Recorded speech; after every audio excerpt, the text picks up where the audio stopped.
اچھا، آپ نے بتایا کہ آپ کے والد صاحب نے ہی آپ کو کہا کہ آپ کالج جوائن کریں، حالانکہ ہمارے ہاں عمومی تاثر یہ ہوتا ہے کہ جو دینی گھرانے ہوتے ہیں وہاں پہ by force by hook and کوک بچوں کو کہا جاتا ہے نہیں تم نے مولوی ہی بننا ہے، تم نے مدرسے میں ہی داخلہ لینا ہے، تو ایسا نہیں تھا؟ نہیں، ایسا نہیں تھا ہمارے یہاں ماحول۔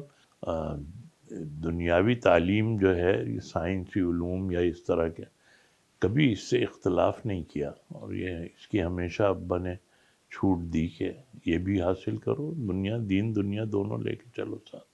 مولانا احتشام الحق تھانوی کو لوگ بطور عالم دین، ایک بہت بڑے عالم دین کے طور پر تو جانتے ہیں، لیکن بطور والد وہ کیسے تھے؟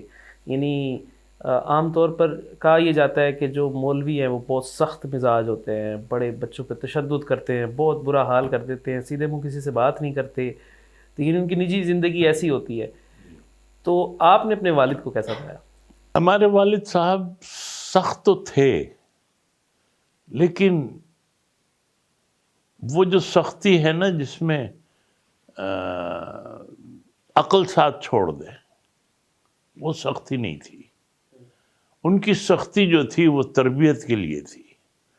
مثال کے طور پہ ہم بہت چھوٹے تھے، 4 بھائی تھے ہم لوگ، اسکول جاتے تھے اوپر تلے کے بالکل ایک بلکہ میرے سے جو چھوٹا تھا اس میں اور میرے میں تو 11 مہینے ہی کا فرق تھا۔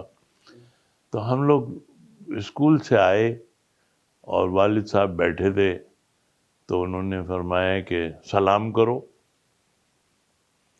اب ہم شرما رہے ہیں، ابا نے پھر کہا سلام کرو میں کہہ رہا ہوں۔ ہم لوگ شرما رہے گئے، یہ کیا ہم سلام کرنے کو ہم سے کہہ رہے ہیں، بتائیے۔ تو ابا کو غصہ آ گیا کہ یہ سلام نہیں کر رہے۔ ابا نے اٹھایا جوتا اور جناب مارنا شروع کیا ایک ایک کو، تو ہر جوتے پہ پڑتا تھا السلام علیکم السلام علیکم۔